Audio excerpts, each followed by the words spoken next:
अस्सलाम वालेकुम नाजरीन, खुश आमदीद। जॉय ऑफ जस्टिस के फ़ोरम पर हम आपको वेलकम करते हैं। प्रोग्राम जॉय ऑफ जस्टिस आप फेसबुक पेज पे देख रहे हैं और ये प्रोग्राम आप देख सकते हैं हमारी वेबसाइट पर भी। जॉय ऑफ जस्टिस एक लॉ फर्म जो आपके अक्रॉस द बोर्ड जितने भी कानूनी मसाइल हैं उनका बेहतरीन आपको हल देने के लिए सरगर्दा है।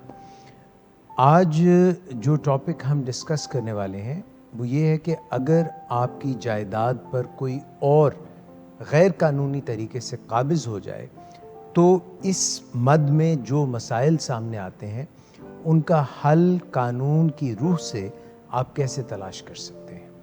यानी इल्लीगली डिस्पोजेशन अगर आपको आपकी जायदाद से कोई कर दे तो आपने क्या रेमेडीज़ कानून की नज़र में तलाश करनी है। ये सारे जवाबात लेने के लिए हमारे पास लॉयर्स का एक पैनल मौजूद है। मैं आपका तारुफ उनसे कराता हूँ।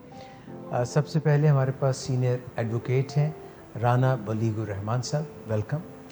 और मिस निदा असलम एडवोकेट हमारे साथ हैं। साद सलमान साहब हैं और बारान ख़ान शेरवानी साहब। हमारे तमाम एडवोकेट्स आज हम आपको खुशामदीद कहते हैं। मेरे साथ हमारे सीनियर काउंसलर विलिंग वेज नदीम नूर साहब तशरीफ़ रखते हैं। साथ में मिस वजीहा हैं और मिस मनहल खान हैं, दोनों क्लिनिकल साइकोलॉजिस्ट हैं और विलिंग वेज में अपनी जो है ड्यूटी सर अंजाम दे रही हैं। सर, पहला सवाल मैं आपसे करना चाहूँगा और सवाल ये जो हमने चुने हैं आपसे पूछने के लिए, ये वही क्वेरीज़ हैं जो आपसे जॉय ऑफ जस्टिस के फेसबुक पेज पे भी होती रहती हैं। लोग टेलीफोन कॉल्स करके भी आपसे मुख्तलिफ़ सवालात करते हैं और जो हमारी वेबसाइट है उस पर भी ये सवाल करते हैं। तो अगर कोई शख्स जो है वो एक प्रॉपर्टी में रह रहा है और बाद में वो उस पर गैर कानूनी तौर पे काबिज़ हो जाता है, तो ये कब फ़र्क पता चलेगा कि पहले वो सही रह रहा था और फिर वो कब गैर कानूनी तौर पे काबिज़ हो गया? ये फ़र्क हम कैसे जानें? इसमें सर मैं चाहूँगा कि इसका दो हम इसको तकसीम करके मैं आपको जो है गुजारिश करूँ। इसमें एक जो रहने की बात है, मतलब उसका पहले किसी लीगल कॉन्ट्रैक्ट के तहत वो रह रहा है। जैसे कि हम बात करते हैं टेनेंट की बात कर रहे हैं, टेनेंट आपके साथ रह रहे हैं, आपके साथ एक लीगल एग्रीमेंट है, टेनेंसी एग्रीमेंट के तहत वो आपके साथ रजिस्टर्ड और वो आपकी प्रेमिसेस जो है उसको एंजॉय कर रहे हैं। अल्टीमेटली आपकी कुछ ऐसी सूरत हाल पैदा हो जाती है कि वो टेनेंसी के मुताबिक आपका एग्रीमेंट जो है उसकी ब्रीच होती है, आपके एग्रीमेंट के मुताबिक वो नहीं रह रहे हैं। अब ऐसा एक मौका पैदा हो गया कि आपकी जो टेनेंसी है ये ख़त्म हो गई है और अब इसके बाद हम उसको तसव्वुर करेंगे कि वो एक इल्लीगल ऑक्यूपेंट बन गया। आपके पास राइट आ गया कि आप जो है कोर्ट ऑफ लॉ का दरवाज़ा खटखटा सकते हैं। कानून के मुताबिक आप अपना राइट अवेल कर सकते हैं कि आप उनसे अपनी प्रॉपर्टी को खाली करवाएं। जी। एक दूसरी सूरत हाल भी है कि जिसमें आपका किसी किस्म को कोई एग्रीमेंट नहीं है किसी के साथ, कोई एक थर्ड पर्सन है, उसका कोई राइट नहीं है। मतलब इस सूरत के अंदर तो वो पहले जब दाखिल हुए तो वो लीगल राइट के तहत दाखिल हुए, लेकिन अब कोई वैसे ही थर्ड पर्सन आता है। जैसे हमारे एक बड़ी टर्म बोली जाती है कब्ज़ा माफिया के तौर पे, आपकी प्रॉपर्टी पड़ी है, कोई कीमती प्रॉपर्टी है, कोई भी शख्स उसके अंदर जो है ट्रेसपास करता है और ट्रेसपास करके और वो उसके ऊपर काबिज़ हो जाता है। कोई प्लॉट है, कोई शॉप है, कोई बिल्डिंग, ऑफिस, किसी भी शक्ल के अंदर, तो एक वो काबिज़ की सूरत हाल वो भी है। अब इन दोनों में थोड़ा सा फ़र्क है। जो नीड ऑफ द आर देखते हुए जब लेजिस्लेशन की गई, जो रिसेंट एरा के अंदर लेजिस्लेशन हुई 2005 में इलीगल डिस्पोजेशन एक्ट का कानून इंट्रोड्यूस करवाया गया और 2009 में रेंटेड प्रेमिसेस एक्ट, क्योंकि इससे पहले होता था कि किराएदार अगर चला गया तो वो काबिज़ हो गया तो तवील अरसे तक अब लिटिगेशन का सामना करते हैं, किराया भी नहीं मिल रहा, आपकी कीमती प्रॉपर्टी भी दाव पे लग गई है, मार्केट में सस्ती बिकती है। तो इन चीज़ों को क्योर करने के लिए, लेजिस्लेशन को बहुत स्पीड अप करने के लिए और उनके जल्दी मसाइल के हल के लिए ये दो कानून जो इंट्रोड्यूस करवाए गए। अगर कोई किराएदार काबिज़ हो जाए और वो अपनी टेनेंसी एग्रीमेंट से बाहर निकल गया तो उसको भी हम गैर कानूनी काबिल तस्वर करेंगे। उसमें आपके पास रेंटेड जो पंजाब रेंटेड प्रेमिसेस एक्ट 2009 है उसकी सहूलत मौजूद है, या अगर कोई थर्ड पर्सन आता है तो फिर आप इलीगल डिस्पोजेशन एक्ट के तहत उसमें जा सकते हैं। लोअर कोर्ट्स में जाना पड़ेगा? जी, इसके अंदर जो रेंटेड प्रेमिसेस एक्ट है उसके लिए तो स्पेशल रेंट ट्रिब्यूनल्स बनाए गए, सिविल जजेस ही होते हैं, मतलब सिविल कोर्ट्स के इक्विवेलेंट हैं उनको, लेकिन स्पेशल पास दी गई और उनके पास सिर्फ और सिर्फ रेंट से रिलेटेड केसेस ही फिक्स होते हैं, उनकी कॉजेज जो चलती है और सिर्फ वो मामला देखते हैं। इसी तरह अगर आप इलीगल डिस्पोजेशन एक्ट की बात करें तो उसके अंदर जो है वो जो कोर्ट हैं वो उन्होंने फर्स्ट फॉर्म को स्किप करके इसको सेकंड फॉर्म से ही इसका स्टार्टअप दिया कि आप जो सेशन कोर्ट में इसकी लिटिगेशन ओपन होती है और आप इलीगल डिस्पोजेशन एक्ट के तहत जो कंप्लेंट है अपनी वो सेशन कोर्ट्स में फाइल करते हैं। तो ये प्रोसेसेस जैसे आप बता रहे हैं बड़ी देर चला करते थे, तो अब ये तकरीबन कितनी देर में वाइंड अप हो जाते हैं? बहुत ताख़ीर का सामना नहीं करना पड़ता। बाकी आप उसको को फ्रेमवर्क जो दिया गया, जो कानून के मुताबिक दिया गया, वो भी एक फ्रेमवर्क जो है कि बहुत स्पीड अप है उसके लिए। जल्द से जल्द उन्होंने करना है 4 माह 6 माह इस तरह, अगर कि इस तरह होता नहीं है उसके बावजूद भी थोड़ा प्रलोंग कर लेते हैं। लेकिन जो पहले एक सुनते थे कि दादा केस करेगा और पोता जो लड़ेगा, वो कॉन्सेप्ट ख़त्म हो गया। इसमें लिटिगेशन बहुत प्रलोंग नहीं करती है। मतलब आप अमूमी तौर पे कर लें कि जो वक्त है वो तकरीबन 10% पे रिड्यूस कर गया एक एवरेज लिटिगेशन का। अगर 100 दिन लगते थे तो अब 10 दिन लगने वाली बात आ गई। कब्ज़ा माफिया हो या टेनेंट हो, अगर ये स्टे ले लें तो फिर इन कोर्ट्स के ऊपर आपका स्टे नहीं है। मतलब एक आम अमूमी ये कि कब्ज़ा आप कहते हैं कि किराएदार जो उसने जाके स्टे ले लिया कि मुझे निकाल नहीं सकते, एक बड़ी गलत परसेप्शन है। लोग उस स्टे के पीछे, उस केस के पीछे भागना शुरू कर देते हैं। आपको ज़रूरत ही नहीं है। आप अगर ऑनर है तो आपको चाहिए कि सिंपल आप उसकी हद तक स्टे बेशक कंफर्म कर दें, क्योंकि कानून आपको कहीं ये नहीं कहता कि आपने खुद जाके कब्ज़ा उससे छीनना है। जाना आपने थ्रू कोर्ट ऑफ लॉ ही है, प्रोसीजर अडॉप्ट करना है, आपको हक दिया गया, आप अपना वो हक अवेल करें। आप उसको छोड़ दें जो उसने स्टे लिया, आप अपना हक इस्तेमाल करें। आप जाके जो है जैक में पिटीशन फाइल करें जाके अपनी रेंट ट्रिब्यूनल के पास। उसका स्टे उसके फैसले के ऊपर बार नहीं है। इसको ओवरराइडिंग इफेक्ट है। इसी तरह से इलीगल डिस्पोजेशन एक्ट में भी और रेंटेड प्रेमिसेस एक्ट में भी इसके अंदर ओवरराइडिंग इफेक्ट है। दूसरी कोई भी कोर्ट इनको इनकी प्रोसीडिंग से रोक नहीं सकती। Thank you so much. जी नदीम, ज़बरदस्ती एंटर हो, घुसे या इसी तरह किसी कानूनी काबिज़ को बेदखल करे, तो उस सिलसिले में क्या कानूनी चाराजोई अवेलेबल है? यानी कानूनी तौर पे जिसका राइट है उसको बेदखल कर उसको बेदखल कर दे, और ऐसा करने के लिए वो ज़बरदस्ती का सहारा ले, यानी ट्रेस पास करे इजाज़त के खिलाफ, बाय फोर्स, अनड्यू फोर्स।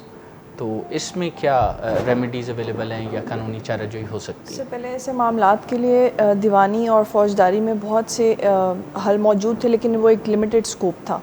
और इसी को देखते हुए लेजिस्लेचर ने 2005 में एक नया कानून जो है वो इंट्रोड्यूस हुआ, इलीगल डिस्पोजेशन एक्ट, जिसके अंदर हमारे पास बहुत से हल मौजूद हैं और उस स्पेसिफ़िक इन्हीं के मामलात को डील करती है। अगर कोई आपकी जायदाद में ज़बरदस्ती काबिज़ हो गया है, चाहे वो पहले लीगल पोजीशन रखता था, आपका टेनेंट था और अब वो उसके ऊपर गैर कानूनी कब्ज़ा कर लिया उसने, या फिर कोई भी और बंदा आपकी जायदाद के ऊपर कब्ज़ा कर लेता है, तो इलीगल डिस्पोजेशन एक्ट के थ्रू आप अपनी रेमेडीज़ अवेल कर सकते हैं। और फ़र्स्ट फोरम जैसे बताया, अभी पहले भी हमने बताया कि सेशन कोर्ट्स जो हैं वो इसको डील करती हैं। इंस्टेड ऑफ पहले हम सिविल कोर्ट में जाते थे, सेशन कोर्ट में जाते थे, डिफरेंट फोरम्स थे, बट अब इसका फ़र्स्ट फोरम जहाँ से लिटिगेशन स्टार्ट होती है वो सेशन कोर्ट्स हैं। एक्ट की आपने बात की, इसके अंदर अगर आपने कंप्लेंट फाइल करनी है तो क्या सिर्फ जो ओनर है वही कर सकते हैं, या उसके बिहाफ पे कोई और भी कंप्लेंट को जो है वो आगे लेके चल सकते हैं? इसमें देखें, इस तरह है कि ज़रूरी नहीं है कि सिर्फ ओनर ही होगा तो वो कंप्लेंट फ़ाइल कर सकता है। इसी एक्ट के अंदर ही एक डेफिनेशन के अंदर एक उन्होंने क्लॉज डाला है कि जिसके अंदर उन्होंने कहा कि लीगल ऑक्यूपेंट जो है वो टेनेंट खुद भी हो सकता है, मतलब लेसी हो सकता है, या आपने कोई क्रेडिटर है, या कोई जो आपने किसी को power of attorney, care taker आप कह सकती हैं वो है, तो वो भी इस क्लेम को लेके जा सकता है, मतलब इसके अंडर जो है एक्ट के। क्या इलीगल डिस्पोजेशन एक्ट में इस्तग़ासा दायर करने के लिए ज़रूरी है कि मुलजिम कब्ज़ा माफिया हो या ऐसे किसी ग्रुप से ताल्लुक़ रखता हो? ये जब 2005 में कानून आया तो इसकी जो डेफिनेशन है इलीगल पोजेसर की, नाजायज़ काबिज़ शख्स की जो डेफिनेशन है, उसके अंदर वर्ड्स जो यूज़ किए गए वो थे ग्रैब के।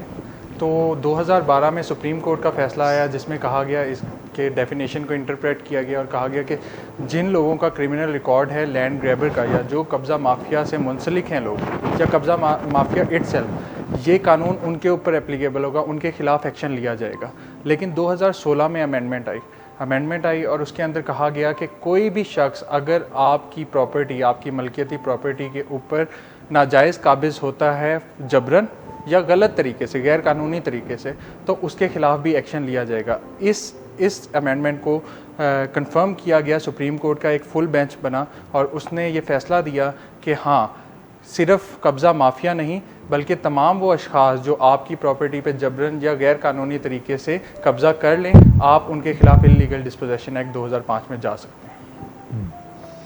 अच्छा बलीग साहब, अभी तक हम काफ़ी सवालात आपसे कर चुके प्रॉपर्टी के हवाले से। रेंट की प्रॉपर्टी जो है, रेंट में किराएदार जो है उसको कितनी देर बाद ये गुमान या सचमुच उसको ये इम्कान नज़र आने लगता है कि अब वो जिस प्रॉपर्टी में किराया देता था उसका मालिक भी बन सकता है और वो किराया देना बंद कर दे और अब उसके ऊपर काबिज़ हो जाए? तो ऐसी कोई सूरत हाल होती है? माजी में एक सूरत हाल थी कि अगर आपका किसी प्रॉपर्टी के ऊपर कोई पोजेशन है और वो पीसफुल पोजेशन है और वो 12 साल और काफ़ी प्रोलॉन्ग हो गया है, तो उसके बाद कोई आके अपनी ऑनरशिप की क्लेम के ऊपर उसको डिस्पोजेस नहीं कर सकता था। नॉट रेंट की बात नहीं, मतलब एक ओवरऑल आपके कब्ज़े में कोई प्रॉपर्टी है, क्योंकि जब शुरू में जब पार्टीशन हुई और उसके बाद बहुत सारी सूरत हाल ऐसी थी, बहुत सारी प्रॉपर्टीज़ ऐसी थी कि जो यहाँ से लोग जो थे वो दूसरी तरफ माइग्रेट हो गए या किसी गेल में या ये ऐसी सूरत हाल बन जाती है कि कोई जिस तरह को फौत हो जाता है, उसके बच्चे छोटे हैं, कोई पीछे वाली वारिस नहीं है, प्रॉपर्टी के ऊपर लावारिस प्रॉपर्टी और आप उसके ऊपर आके रहना शुरू कर देते हैं। रेंट की मैं फिर बात कर रहा हूँ कि टेनेंट को तो ये कहीं से भी इख्तियार नहीं मिलता, लेकिन उसके बाद भी एक दूसरी, अगर हम उसे बाय निकल भी बात करें, वो आपको है ना एक कि वो उसने पूछा, किसी मिरासी ने शायद पूछा था या उसके बेटे ने पूछा कि मैं कब इसका मालिक बन जाऊँगा, उन्हें कहा सारे चौधरी भी मर जाना तू नहीं पाल सकता। बिल्कुल वही बात। तो उसमें एक इबहाम था पहले कि अगर आपका पीसफुल पोजेशन है तो फिर आपको कोई डिस्पोजेस नहीं कर सकता, लेकिन सुप्रीम कोर्ट ने और उसके बाद कंसेक्यूटिवली इसको ओवरऑल किया और कहा कि ये इस्लामिक इंजंक्शंस के ख़िलाफ़ है और आपको कभी भी once a tenant is always a tenant, और कभी भी आप सिर्फ पोजेशन की बुनियाद के ऊपर टाइटल क्लेम नहीं कर सकते। जो मालिक है मालिक वो ही रहेगा। अगर कल को कोई आ जाता है और वो आके कहता है मैं तो उसका मालिक हूँ और उसकी मलकियत साबित होती है, तो ज़मीन उसी की है, चाहे आपका कब्ज़ा जितनी देर से मर्ज़ी चला आ रहा है, सिर्फ आप कब्ज़े की बुनियाद के ऊपर मालिक में आप नहीं आ सकते। ये एक आम गलत फहमी है जो माशरे में है, जिसमें आमतौर पर भी होता है भी कि मेरा 20 साल से किराएदार बैठा है, उसको उठा दूँ सिर्फ इस बुनियाद के ऊपर ये काबिज़ हो जाए, कि नहीं, वो काबिज़ नहीं हो सकता। लेकिन ज़रूरत इस बात की है कि हम ये समझें कि हमें भी अपनी जो ड्यूटीज़ हैं उनको परफॉर्म करना है। अगर आपने टेनेंसी पे किसी को रखा हुआ है, किसी को किसी भी शक्ल में अपनी प्रॉपर्टी दी हुई है, तो आप उसकी डॉक्यूमेंटेशन उसके मुताबिक ज़रूर करें, क्योंकि फिर आम तौर पे ये प्रॉब्लम वहाँ होती है जब सब ज़ुबानी कलामी हो रहा होता है। तो थाने में जाके बताना ज़रूरी है? जी, थाने में जाके बिल्कुल, ये वो रेंटेड प्रेमिसेस के तहत नहीं, लेकिन ये आम जो लेटेस्ट जो दहशतगर्दी के हवाले से कानून आया कि लेट आउट जो आप करते हाँ हैं जी, या वो उसमें मुलाजिम भी वो तो इस तरह करके जी नहीं, उसमें ये है कि अगर आप किसी को भी रेंट आउट करते हैं तो आपने एक टाइम ड्यूरेशन के अंदर बल्कि अब तो उसमें एक नई फैसिलिटी आ गई कि अब आप ऑनलाइन उसको रजिस्टर्ड करते हैं, ऑनलाइन ही सारी इन्फॉर्मेशन करके प्रिंट लेते हैं और थाने में जाके सिर्फ एक उसे स्टैम्प करवा लेते हैं। इसी तरह होटल है आपका, हॉस्टल है आपका, और कोई भी आपने किसी को नई टेनेंसी किया, किसी फॉरनर को आपने रेंट आउट किया, तो उसको भी आपने रजिस्टर्ड करवाना है। ये जो एक बड़े ख़तरनाक सूरत हाल से हम गुजरे हैं सिर्फ उस चीज़ को ओवरकम करने के लिए कि लोग टेनेंट को रख लेते हैं, आता पता होता कोई नहीं है, और बाद में वो किसी गैर कानूनी सरगर्मी में मुलविस होता है और मालिक बेचारा उसमें रगड़ा खा रहा होता है, वो तो भाग गया होता है क्योंकि उसने, तो उस चीज़ को ओवरकम करने के लिए ये चीज़ें की गई, आपने उसमें करवा लें। लेकिन उसका ये मतलब नहीं है कि आपने जो रेंट की डॉक्यूमेंटेशन है वो करवा ली है। इसमें आपने अपना जो रेंटल डीड है उसके आपने रेंट रजिस्ट्रार को ही रजिस्टर्ड करवाना है इसके बेनिफिट्स को हासिल करने के लिए, ताकि आपको आइंदा को चल के मुश्किल ना हो। जो आपने किरायानामा लिखा है वो किरायानामा आप रेंट रजिस्ट्रार के पास बाकायदा रजिस्टर्ड करवाएं, उसकी सर्टिफाइड कॉपी हासिल करें, वो सर्टिफाइड कॉपी की एक कॉपी आप अपने टेनेंट को भी दें ताकि कल को आप सारे फ्रूट्स इससे वो हासिल कर सकें। अच्छा, सिक्के की दूसरी तरफ अगर मालिक मकान खाली कराना चाहता है अपनी प्रॉपर्टी किराएदार से, तो उसके पास क्या क्या वजूहात हो सकती हैं कि वे खाली करें? सर उसमें इस तरह है कि काफ़ी सारी वजूहात हैं टेनेंट के पार्ट पे। मतलब अगर फ़र्ज़ के तौर पे आप कह लें कि टेनेंट ने रेंट प्रेमिसेस जो ली है वो अपनी रिहाइश के लिए ली है और वो किसी और मकसद पे उसे इस्तेमाल कर रहा है, तो आप खाली करवा सकते हैं। उसके बाद आगे सबलेट कर देता है किसी और को, तो भी आप उससे खाली करवा सकते हैं। फिर अगर स्ट्रक्चरल चेंज करता है वो कुछ इसके अंदर, मतलब दीवार खड़ी करना चाह रहा है या बताए बगैर कोई इस तरह की करता है, या वेयर एंड टेयर कोई कॉज करता है। फिर अगर मालिक चाह रहा है कि वो इंस्पेक्शन के लिए घर के अंदर आए या देखे, उसको वो उससे रोक रहा है, या अपना किराया वक्त पे नहीं दे रहा और टेनेंसी पीरियड ख़त्म हो गया है उसके बाद भी वो वहाँ रह रहा है, तो ये कुछ वजूहात हैं जिसके ऊपर आप टेनेंट से कह सकता है मालिक मकान के आप जगह खाली कर दें? मालिक मकान को खुद ज़ाती ज़रूरत है उस जगह के इस्तेमाल के लिए, तो Neighbor तब भी वो उसको कह negligence सकते अगर वो हैं। कोई कर नेबर रहा है। नेग्लिजेंस है। Neighbour negligence. जी सर अगर कोई न्यूसेंस कॉज कर रहा है, कोई भी नेबर उससे किसी किस्म डिस्टर्ब की हो भी रहे हैं, न्यूसेंस कॉज कर रहे हैं जिससे नेबरहुड के जो हकूक़ हैं वो निगलेक्ट हो रहे हैं, तो फिर भी वो इसके उसको अलावा इंजेक्ट करवा सकते हैं। टेनेंसी एग्रीमेंट जो है, क्योंकि रेंटेड प्रेमिसेस से डील कर रहा है और रेंटेड प्रेमिसेस की जो बुनियाद है वो टेनेंसी एग्रीमेंट ही है, तो टेनेंसी एग्रीमेंट को भी यहाँ पे काफ़ी वेटेज दी गई है कि अगर आपने इसके अलावा कोई स्पेसिफिक क्लॉज लिखी हुई है, कोई स्पेसिफिक टर्म्स एंड कंडीशन आपने डाली हुई हैं अपने टेनेंसी एग्रीमेंट में, उसको ब्रीच कर देता है तो तब भी टेनेंट को निकाला जा सकता है। हो गया। ख्वातीन हज़रात, हम मज़ीद सवालात का सिलसिला जारी रखेंगे, हमारे साथ रहिए, एक ब्रेक के बाद हाजिर होते हैं।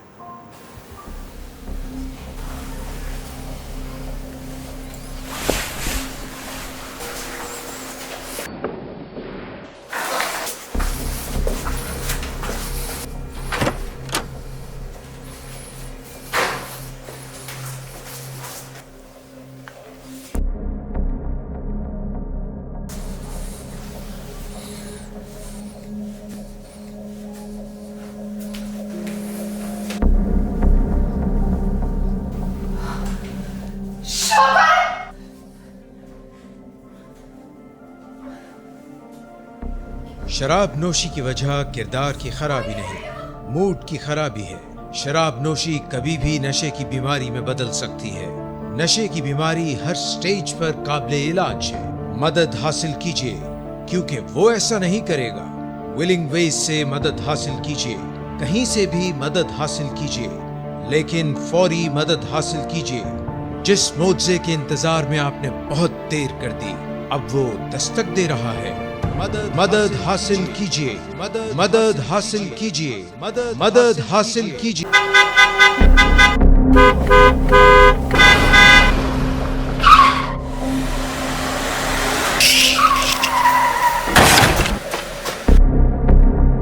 घटिया इंसान, इतनी देर से गेट क्यों खोला?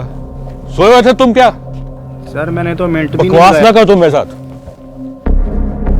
क्या कर रहे हैं आप? अब्बा जी घर पे हैं, नशे में गालियां दे रहे हैं। खुदारा होश में आए, क्या हो गया आपको? होश में कैसे आऊं? सारा किया धरा इन्हीं का तो है। शराब नोशी की वजह किरदार की खराबी नहीं, मूड की खराबी है। शराब नोशी कभी भी नशे की बीमारी में बदल सकती है। नशे की बीमारी हर स्टेज पर काबिल इलाज है। मदद हासिल कीजिए, क्योंकि वो ऐसा नहीं करेगा। विलिंग वेज से मदद हासिल कीजिए, कहीं से भी मदद हासिल कीजिए, लेकिन फौरी मदद हासिल कीजिए। जिस मुआवजे के इंतजार में आपने बहुत देर कर दी, अब वो दस्तक दे रहा है। मदद हासिल कीजिए, मदद हासिल कीजिए, मदद हासिल कीजिए। Joy of justice law firm के फोरम से खुश आमदीद। नदीम नूर साहब, मैं आपसे रिक्वेस्ट करूंगा कि नेक्स्ट सवाल आप करें। मैं ये सवाल करना चाह रहा था कि जब कब्ज़ा हो जाता है तो जाहिर है ये कोई स्मूथ ट्रांजैक्शन तो नहीं होती, इसमें शोर भी मचता है और फसाद होने का ख़दशा भी होता है। ये एक फ्रिक्शनल सा मैटर होता है, तो क्या ऐसे मौके पर पुलिस से मदद ली जा सकती है या एक ख़ास तरीक़ाकार के तहत, जैसे आपने जिक्र किया रेंटल ट्राइब्यूनल्स का, उसमें जाना है या सिविल कोर्ट में भी जाया जा सकता है? इसमें क्या क्या रास्ते अवेलेबल हैं? सर ये इलीगल डिस्पोजेशन एक्ट का कानून 2005 में आया, तो इसका मतलब ये है कि पहले से कवानीन मौजूद थे जो कि आपके इलीगल डिस्पोजेशन को ख़त्म करते थे और आपका पोजेशन रिकवर करवाते थे। उसके अंदर सिविल रेमेडीज़ भी मौजूद थी। हमारे जनरल लॉ रेमेडीज़ प्रोवाइड कर रहा था सिविल में भी और क्रिमिनल में भी। अगर हम क्रिमिनल में देखें तो जो हमारा ताज़ीरात पाकिस्तान है उसके अंदर हाउस ट्रेसपासिंग की बात की गई, उसके ऊपर FIR कटेगी। हाउस ट्रेसपासिंग के कोई आपके घर में दाखिल हो जाता है बगैर इजाज़त आपके, तो आप उसके ख़िलाफ़ FIR कटवाएंगे और FIR का वही प्रोसीजर है जो बाकी मतलब कि बाकी मामलात में FIR कटवाने का प्रोसीजर है कि आप पुलिस के पास जाते हैं अपनी दरख्वास्त लेके। पुलिस आम तौर पे ये स्लैंग मशहूर है कि कब्ज़ा हो जाए तो कहते हैं कि पुलिस से कब्ज़ा छुड़वा लेंगे हम, तो वो पुलिस कब्ज़ा छुड़वाती नहीं है। पुलिस बीइंग इन्फॉर्मेंट अपना ड्यूटी परफॉर्म करती है। वो ड्यूटी ऐसे है कि अगर तो आपके नक्शे आमा को, जैसे आपने कहा कि न्यूसेंस क्रिएट हो जाती है, नक्शे आमा को नुकसान पहुंच रहा हो या उसका एप्रीहेंशन हो, खदशा हो, तो पुलिस उस मामले की रिपोर्ट बनाएगी जिसे हम लीगल लैंग्वेज में कहते हैं कलंदरा। वो कलंदरा बना के मैजिस्ट्रेट को देगी। मैजिस्ट्रेट अगर उसकी रिपोर्ट से सेटिस्फाई हो जाएगा तो वो दोनों पार्टीज़ को बुलाएगा, दोनों पार्टीज से सुनवाई करेगा, उनकी एविडेंस लेगा और देखेगा कि किसकी पोजेसन बनती है, एंड देन पोजेसन रीस्टोर करवा देंगे। लेकिन आम तौर पर यही होता है कि जिसके पास पोजेसन है वही रिटेन कर रहा होता है। तो ये बहुत ऑब्सलीट नहीं कहेंगे हम इस कानून को, लेकिन बहुत लिमिटेड स्कोप है, क्योंकि एक स्पीडी और एक्सपीडिशियस रेमेडी हमें कानून ने प्रोवाइड कर दी है इलीगल डिस्पोजेशन एक्ट 2005 की सूरत में। अगर हम सिविल कोर्ट के मामलात को देखें, सिविल नौयत के मामलात को देखें, तो जैसे बलीग साहब ने कहा कि दादा करे पोता लड़े, तो ये है कि suit for recovery of possession का हमारे यहाँ एक कॉन्सेप्ट है। स्पेसिफिक रिलीफ एक्ट कानून है जो इससे डील करता है। सेक्शन 8 सेक्शन 9 हैं जो इससे डील करते हैं कि अगर तो ऑनर है वो सेक्शन 8 का दावा करेगा, अगर जो है कोई और लीगल ऑक्यूपेंट है जैसे साहब ने एक्सप्लेन किया तो वो सेक्शन 9 का दावा करेगा। तो ये एक बहुत ज़्यादा एक्सटेंसिव लिटिगेशन हो जाती है। इसके अंदर इंट्रिंसिक क्वेश्चन ऑफ टाइटल भी आ जाते हैं, पेचीदा क्वेश्चन ऑफ टाइटल आ जाते हैं कि जी दूसरी पार्टी जो इलीगल ऑक्यूपेंट होती है वो फोर्ज डीड्स बना लेती है और कह देती है कि जी मैं इसका ऑनर हूँ। दूसरी पार्टी जो लीगल ऑक्यूपेंट होती है वो कहती है मैं इसकी ऑनर हूँ। तो वो क्योंकि क्वेश्चन ऑफ टाइटल इसमें इन्वॉल्व हो जाता है तो हम लोग सिविल कोर्ट से अपनी दाद रसी करवाते हैं। लेकिन क्योंकि सिविल नौयत का मामला तो ये इट टेक्स टाइम। और इलीगल डिस्पोजेशन एक्ट, क्योंकि आप देख रहे हैं डिस्पोजेशन वर्ड यूज़ किया गया, तो ये पोजेसन को रेगुलेट करता है कि पोजेसन डिटरमिन करता है कि किसका लीगल हक है पोजेसन रिटेन करने का। तो ये उससे डील करता है। अगर आपने ऑनरशिप की तरफ जाना है तो आप फिर सिविल कोर्ट से रब्ता करते हैं। तो हमारे पास इलीगल डिस्पोजेशन एक्ट के अलावा 3 रेमेडीज़ अवेलेबल हैं। एक है सेक्शन 145 की दरख्वास्त, या आप पुलिस जो कलंदरा बना के मैजिस्ट्रेट को भेजती है, या आप FIR करवा सकते हैं हाउस ट्रेसपासिंग की, या आप सिविल कोर्ट में जा सकते हैं अपना पोजेसन रिकवर करने के लिए। ये जो कलंदरा है ये मुझे काफ़ी डिफरेंट लगा है, क्योंकि ये कलंदर से कलंदरा, ये लाहौर कलंदर से कलंदरा नहीं निकला, ये इनका एक लीगल टर्म है। पुलिस रिपोर्ट को जो नॉन कॉग्निजेबल ऑफेंस होते हैं, जिनकी FIR नहीं दर्ज की जा सकती, क्योंकि कॉग्निजेबल ऑफेंस काबिल दस्तअंदाजी पुलिस जो जुराइम है उनकी फ़ौरन से FIR जैसे ही रिपोर्ट मिलती है फ़ौरन FIR दर्ज हो जाती है। लेकिन जो नॉन कॉग्निजेबल ऑफेंस है, जो नाकाबिल दस्तअंदाजी पुलिस जुराइम है, उसके अंदर FIR नहीं रजिस्टर होती, उसमें कलंदरा बनता है जो हम पुलिस रिपोर्ट कह सकते हैं। एक मस्त कलंदर ने जंगल में एक जंगली मलंग को दे रगड़ा, ये उस किस्म की चीज़ है। मैं सोचिए मैं ये क्वेश्चन पूछना चाहूँगी कि अगर एक घर पे कोई टेनेंट्स रह रहे हैं और जो ओनर है वो घर को सेल कर देता है, अब वो जिसने घर खरीदा है वो भी चाहता है कि वो टेनेंट्स रहते रहें, उसको कोई प्रॉब्लम नहीं है, बट अब वो जिस तरह वो बात हो रही थी कि जो टेनेंसी की जो डीड होती है उसको अब कैसे वो रीन्यू करवाए या अपने नाम ट्रांसफ़र करवाए? इसमें देखिए इस तरह के अगर रेंटेड प्रेमिसेस है, लैंडलॉर्ड जो है उसने सेल कर दिया, आगे एक नया लैंडलॉर्ड आ गया, तो सिंपल वो रेंट रजिस्ट्रार के पास जाएगा, वहाँ उसे बोलेगा कि रजिस्टर मेरा इंदराज कर लें, और वो साथ एक इंटीमेशन जो है वो टेनेंट को भी भेजेगा। और रेंट रजिस्ट्रार का भी एक फ़र्ज़ है कि वो अपना लैंडलॉर्ड के एक्सपेंस पे एक और इंटीमेशन टेनेंट को वो भी दे कि आप अब ये जो है आपके नए लैंडलॉर्ड हैं। और उसके साथ अगर कोई पुराना उन्होंने कोई आप कह दें उनकी ड्यूज़ रहते हैं, कोई रेंट रहता है, तो वो भी नए लैंडलॉर्ड को उन्होंने अदा करने होंगे। विदिन 30 डेज़ उन्होंने उस रेंट को जो उनका ड्यू है उसको उन्होंने पे करना है to the new landlord. Interesting. अगर कोई रेंट एग्रीमेंट रजिस्टर्ड नहीं है तो जो नए मालिक मकान हैं या जो नए वो हैं वो उनको किस तरह से उसको क्या करना चाहिए, उनको क्या हकूक़ हासिल है उसमें? अगर तो आपका रेंट एग्रीमेंट जो है वो रजिस्टर्ड नहीं है और नए लैंडलॉर्ड आ जाते हैं तो फ़र्स्ट ऑफ़ ऑल वो ये कर सकते हैं कि वो अपना एक नया एग्रीमेंट जो है वो बना सकते हैं। इन केस अगर आपके जो टेनेंट्स हैं वो उस एग्रीमेंट पे नहीं एग्री होते हैं और उसको रीन्यू नहीं करते हैं, राइट, तो सेम जो पुराने लैंडलॉर्ड के पास हकूक़ हासिल थे वही नए लैंडलॉर्ड को भी हकूक़ हासिल हैं। उन हकूक़ को अवेल करते हुए वो एक एविक्शन का पिटिशन फाइल कर सकते हैं, जिसके अंदर वो अपना जो नॉन रजिस्टर्ड एग्रीमेंट है उसको रजिस्टर भी उनको करवाना पड़ेगा और वो नए टेनेंट को ही उसके जो फ़ाइन है वो ड्यूज़ पे करने होंगे, जो कि एनुअल रेंट उसका 10% पेबल होता है। और अगर एज ए टेनेंट आप उसको रजिस्टर करवा रहे हैं तो एनुअल रेंट का 5% उसको पे करना पड़ेगा। और वो अदालत जो है वो फिर हुक्म दे सकती है जो भी आपके टेनेंट्स वहाँ पर रह रहे हैं उनको खाली करने का। एजेक्टमेंट पिटीशन के बारे से बात है कि वो फिर एजेक्टमेंट पिटीशन अगर फाइल करते हैं जो लैंडलॉर्ड है जाके, तो फिर उनको पेनल्टी पे करनी पड़ेगी। इसको फ़ाइन के तौर के ऊपर इस कानून में इंट्रोड्यूस करवाया गया, इस पेनल्टी पे कि उन्होंने अपनी रेंट डीड रजिस्टर्ड नहीं करवाई हुई। पहली सूरत में तो ये है कि वो अपनी रेंट डीड रजिस्टर्ड करवा लें। अगर वो नहीं इस पर एग्री करते जो टेनेंट हैं, तो फिर वो कोर्ट को रुजू करेंगे कि जी इस टेनेंसी को ख़त्म कर दिया जाए, तो उसके लिए उनको पहले पेनल्टी पे करनी पड़ेगी।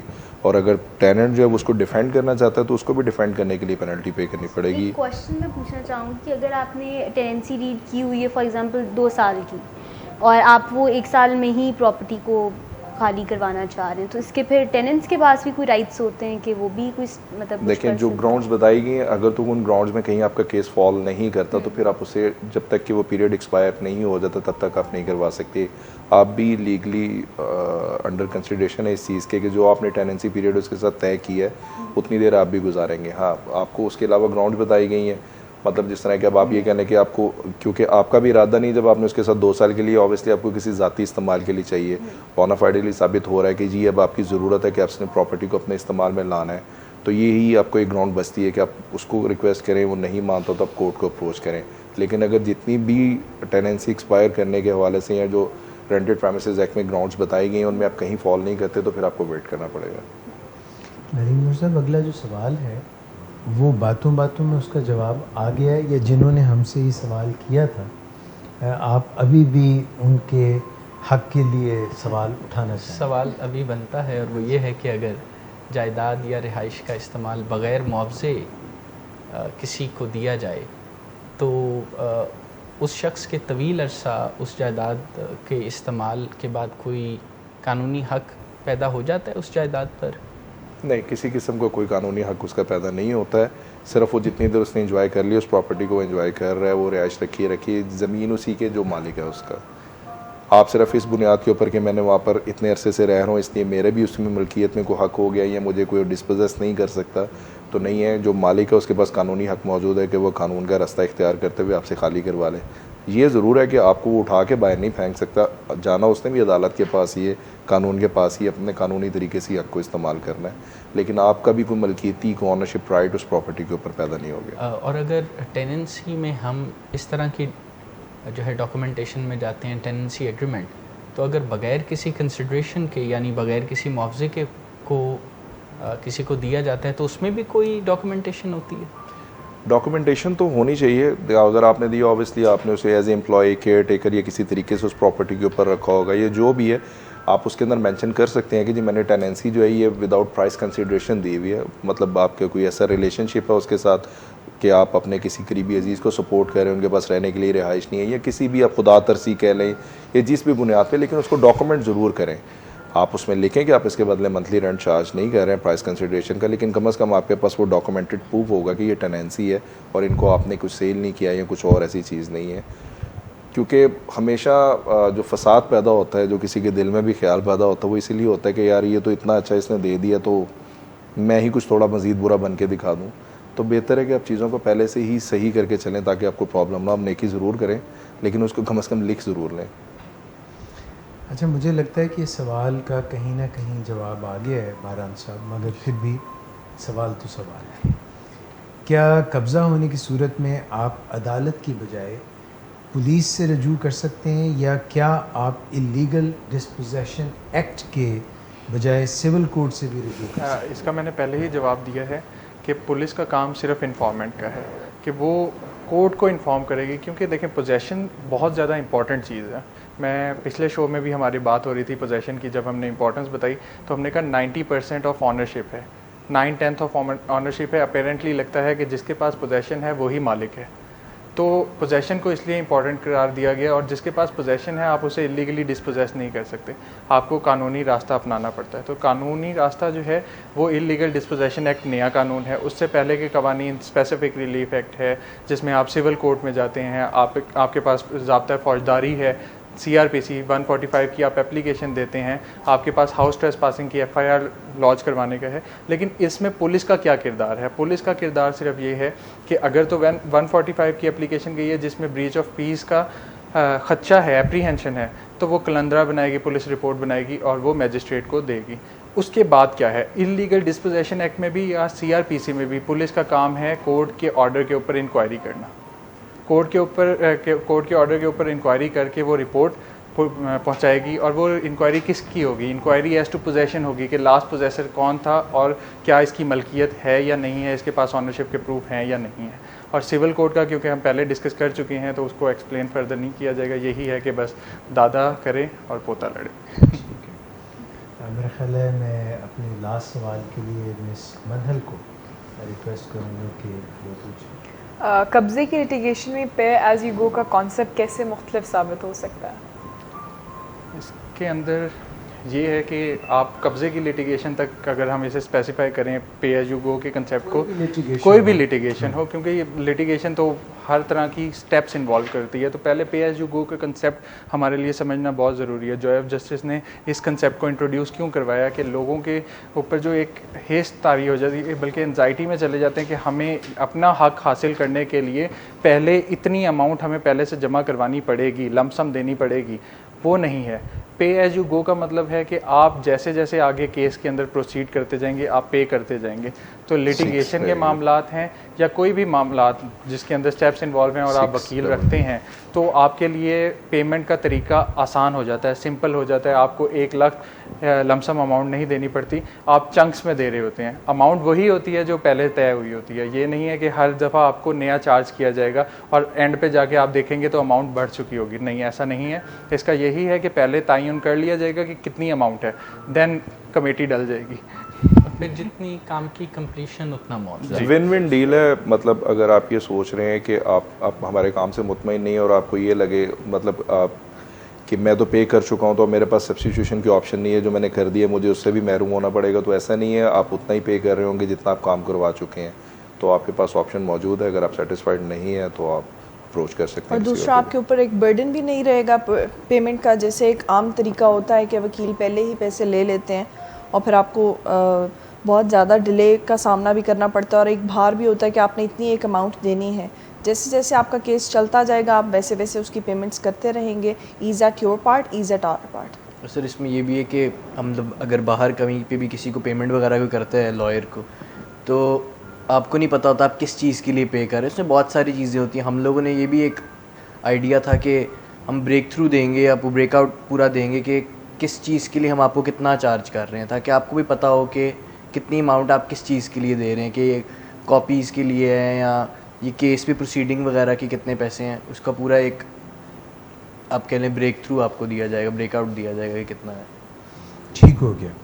अच्छा जी बरीक साहब, आपसे मैं ये पूछना चाहूँगा, हमने ये सवाल पहले भी किया है but I want your take on it, कि किराएदार है अपने ज़ेर कब्ज़ा रेंटेड जायदाद ख़रीद ले।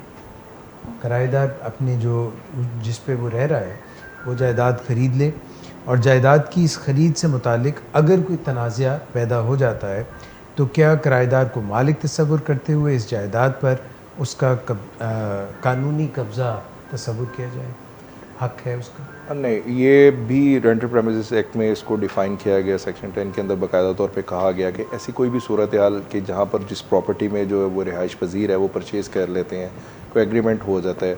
अब इसमें देखने वाली चीज़ें एक तो ये कि ट्रांजैक्शन कंप्लीट हो गई, सब कुछ हो गया, आपने पोजेसन हैंड ओवर कर दिया, ऑब्वियसली तब तो तनाज़ा पैदा नहीं होता। तनाज़ा उसी सूरत में जब ट्रांजिट फेज़ में आपने एग्रीमेंट टू सेल किया, कुछ पैसे रहते होंगे, वो भी रह रहा है, वो किराया रोकना चाह रहा है, कुछ टाइम है, तो ऐसी सूरत के अंदर कानून ये कहता है कि वो तब तक जो है ऑनर तस्वुर नहीं होएगा, तब तक वो टेनेंट के शूज़ में रहेगा। वो जब और उसको ये करने के लिए पहले अपनी टेनेंसी एग्रीमेंट को रिवोक करवाना पड़ेगा। उसके बाद जो है जब वो कंप्लीट हो जाएगी फिर वो पोजेसन के लिए जाएगा। बल्कि इसमें सुप्रीम कोर्ट ने 2014 में होल्ड किया कि वो पहले पोजेसन वापस करेगा पिछले लैंडलॉर्ड को, उसके बाद वो अपनी जो एग्रीमेंट है उसकी बुनियाद के ऊपर वो लिटिगेशन स्टार्ट करेगा, और फिर जो उसका बनता है वो उसके मुताबिक उसको जो फूड मिलेगा। सिर्फ इस वजह से प्रॉपर्टी रिटेन नहीं कर सकता कि जो मेरी टेनेंसी है उस टेनेंसी के दरमियान में, क्योंकि ऑलरेडी पोजेसन में, तो पोजेसन मेरे पास ही रहना चाहिए। That addresses lot of questions. आप सबका बहुत शुक्रिया, आपने बड़ी तफसील से जवाबात दिए और आपके सवाल करने का बहुत शुक्रिया। ख़वातीन हज़रात, मुझे उम्मीद है कि इस प्रोग्राम की बाबत और इससे जुड़ा हुआ मुत्तसिल जो पिछला प्रोग्राम था उन दोनों को जोड़कर आप देखेंगे जॉय ऑफ जस्टिस के फोरम पे, फेसबुक पेज पे, तो बहुत से सवालात जो मलकियत से मुतालिक और प्रॉपर्टी से मुतालिक और रियल एस्टेट से और रेंट्स के मुतालिक हैं, उनके आपको बहुत से जवाबात मिलेंगे और कानून किस तरह से आपकी मदद कर सकता है ये भी आपको पता चल जाएगा। जॉय ऑफ जस्टिस के लॉ फर्म से आप रब्ता कर सकते हैं और you can find all the amicable legal solutions. Until next time, take good care of yourself. Allah Hafiz.